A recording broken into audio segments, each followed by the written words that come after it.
Hey everybody, it's me, Andrew. Get out into nature and tune in for yourself.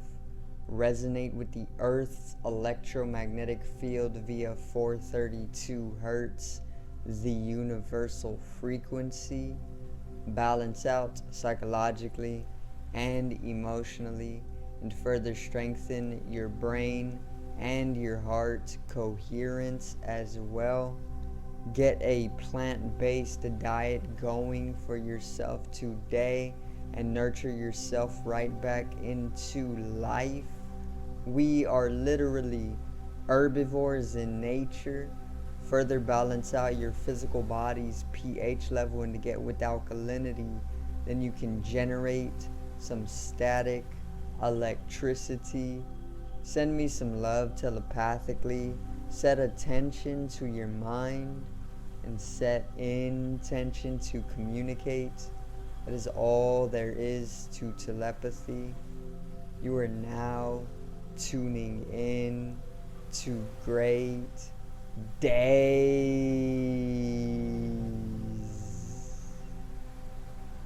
And today I am going to cover an experimentation that actually took place around 1943 by the U.S. Navy, and it's gonna get a whole lot deeper with the realization that some of this stuff has actually been brought by the government and its services literally hundreds of years before they publicize it, or even thousands of years. So today's video is the Philadelphia experiment.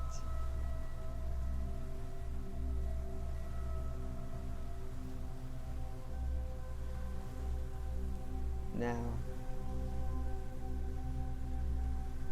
so if you've never heard of the Philadelphia experiment, it's literally an experimentation where a Navy ship was made invisible throughout the warfare.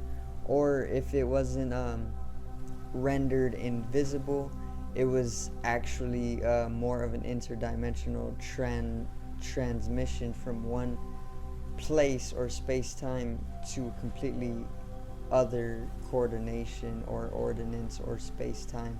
So it's not only known as the Philadelphia experiment, it's also known as Project Rainbow, and there's even a movie on it. So you know that there's some more public attention fixated on the experimentation. Okay, so it's not some wild conspiracy theory.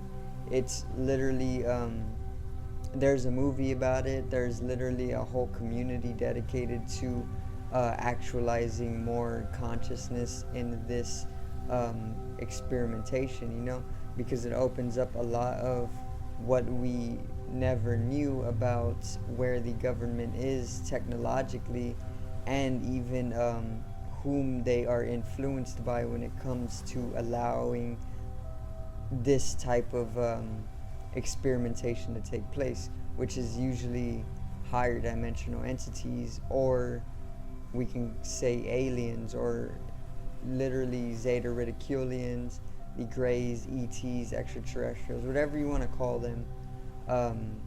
Usually they are influenced and they are brought the information by higher dimensional entities in order to actualize such experimentation, which is also why they keep it secret.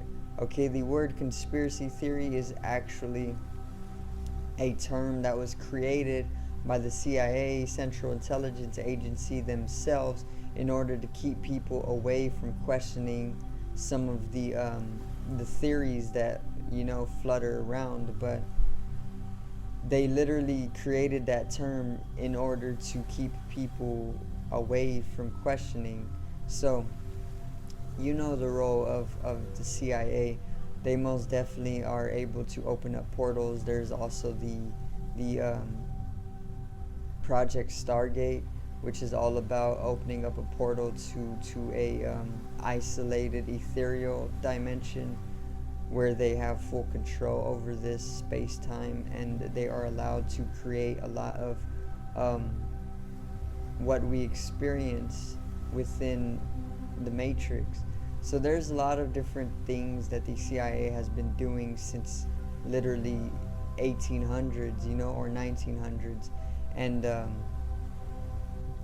this is just one experiment. So I'm going to go over a little bit and tell the story of this experimentation. It is the Philadelphia experiment. There's a movie on it. There is also a lot of knowledge on it. You just got to do your own research if you want to dive a little bit deeper. But I'm going to give you all that I know. Okay, so the Philadelphia experiment, once again, is when a Navy ship was made invisible. Okay, to most accounts, it was said to be made invisible, right? A sort of cloaking took place. Cloaking technology, or technology capable of making an entire Navy ship invisible, rendered literally invisible for war purposes. And this was one of the tactics that they were actually utilizing and researching and experimenting for the secure win of the war that was taking place, which was probably World War II. I mean, it was 1943, so definitely World War II. Okay, now the ship was the Eldridge, and the Eldridge basically was said to teleport, or it was basically transmitted from the Philadelphia shipyard to Virginia. Okay, and literally this took place with the ship being rendered invisible, and then it appearing in Virginia literally almost, or probably instantaneously. And it was there in Virginia for a few minutes, unto which it actually was rendered invisible again, and it found its way back into the shipyard in the Philadelphia. And all of the people who were on board during this operation were said to be left with insanity and different types of disorders, and the head of this experimentation was actually Nikola Tesla. So whenever they first started this experimentation, Nikola Tesla was the head of the operations. He was doing all the research. He was doing everything to basically bring about that cloaking device technology, or even interdimensional transmission, because that is what the government needed in order to win the war against the others, So they needed, obviously they needed heightened tactics when it came to normal war moves. They just weren't enough. So Nikola Tesla was put in as the head of the Philadelphia experiment, and then basically by the end of the experiment he was killed. Okay, so it fits in with his lifeline, his lifetime. And also it was basically taken up by one of the government officials. So it was started by Nikola Tesla, and then he was assassinated during the Philadelphia experiment, and he was literally replaced with all of his prior research and progression towards that experimentation and technology, to then just be taken up by the dude who basically was put in charge of the experimentation after his assassination. So there's a lot to talk on when it comes to this. Also, once again, there is a movie on it. It's a pretty old movie, actually. I think it's like from the 80s or something, but this movie actually covers exactly what happens, maybe a little bit more inaccurate, or maybe a little bit more where it has to hide the truth, but it does tell the general story of the Philadelphia experiment. Okay, and yeah, when Nikola Tesla was talking about this experimentation, he basically talked of interdimensional transmissions, or transitioning, which basically makes way for the fact that the invisibility itself was more of a interdimensional transmission or traveling, okay, which includes the process of being made or rendered invisible because of the higher fluctuation of the rate of the light frequency. You know, whenever you start to resonate or vibrate at a higher frequency, you will literally be made invisible. It's like the Flash, you know, he's able to vibrate himself at a higher frequency, and he can literally turn invisible, or even do things like going back in time just by vibrating at a higher frequency. So Nikola Tesla knew how to do this on a large scale, and he, when asked how he knew such things, he would literally tell people that he was in communication with extraterrestrials, which, or known as the Greys, the ETs, or the beings of fourth dimension in nature, and they are actually the same beings who were found at Roswell, New Mexico.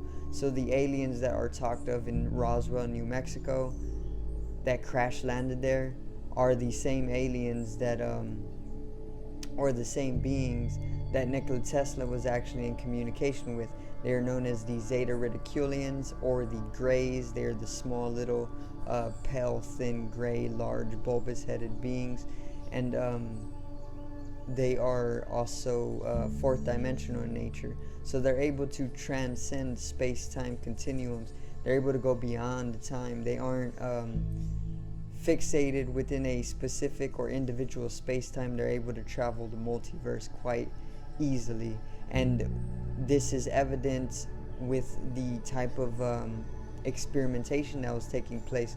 So what was said to happen is that the Navy ship was said to basically go invisible. It rose in vibration to where it literally broke into a whole different dimension, allowing it to basically travel through the fourth dimension, from the third dimension to the fourth, by vibrating at a higher frequency, obviously breaking into a whole new spatial dimension. And then it stayed in that spatial dimension, the fourth dimension, for a bit, transcending space and time on the third dimension, and then it came down in vibration, and then it landed itself right in Virginia, stayed there for a few minutes, and then it rose back in vibration, went back to a state of invisibility, or it broke through into the fourth dimension, traveled beyond space-time onto the third dimension once again, and then found its way back into the shipyard in Philadelphia, Pennsylvania. You know, so it is an interdimensional transmission of some sort, or travel that took place, and that is some of the things that they were able to do in 1943, specifically for warfare. You know, the government has all of this power, and literally 100 years later almost, or even 80 years later, here in 2022, there is so much more that has been accomplished by these same facilities. You know, they've probably have advanced technologically by thousands or even millions of years at this point. So just keep in mind that we really don't know anything, and there's a lot that is being hidden from us every single day, specifically by the government, or just the Matrix, or even our collective shadow, or our collective anima, or even just the self. You know, the entirety of the universe actualized as a supreme being, you know. So I do thank you guys for watching once again, and I hope you did enjoy the video today on the Philadelphia experiment, or Project Rainbow. Subscribe over here to the left of me and help me reach 100 subscribers. Drop a like on the video to the right of me and support the channel once again. Generate some static electricity from the ethereal body or the spatial body. needs to be strengthened and realized for the collective rise in consciousness. I love you guys. Have a great day, and peace out.